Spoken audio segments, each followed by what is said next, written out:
Charity evaluators think they are providing a service. Using information charities provide to the public, they calculate various ratios, mostly a comparison of expenses, and then rank charities based on what they feel is important.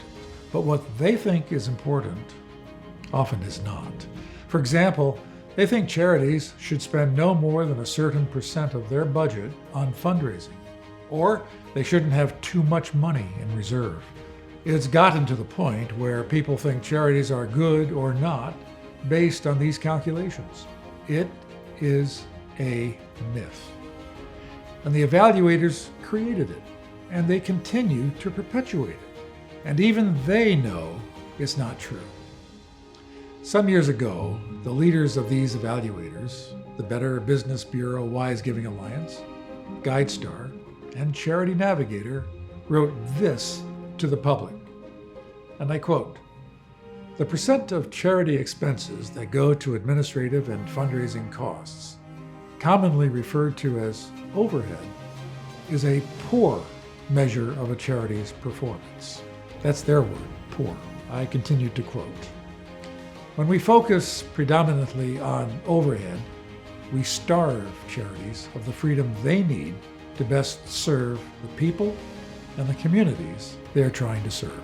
They got that right, but still they cling to the very formulas they know don't do the job. Their metrics too often don't paint a full or true picture. Their one-size-fits-all approach doesn't work, especially when it comes to car donations. From the perspective of process, Kars4Kids is not comparable to other charities, not youth charities, and not other charities that solicit donations of cars. Over the years, I've spent a lot of time studying charities, how they work, their efficiency, and their impact. Many charities, not all, but enough, don't do the job they should be doing. And what I mean by that is they don't do the kind of work that serves society that they say they're going to do.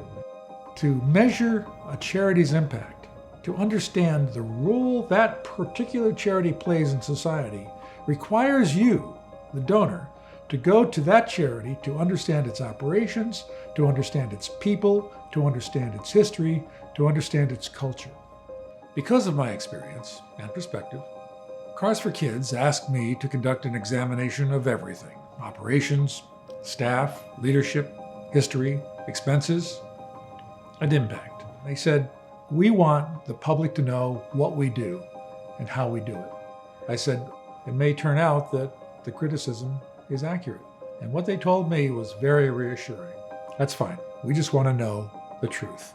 Kars4Kids actually comes out pretty well in most cases. Its underlying operational and financial fundamentals add up to a pretty good charity, an efficient charity, a charity that makes an impact. I recommend that you take evaluator ratings with a grain of salt. Look, I've analyzed Kars4Kids' financials and operations. I've interviewed the people at length. Kars4Kids is well run and well-intentioned. Kars4Kids is fiscally and operationally and ethically sound.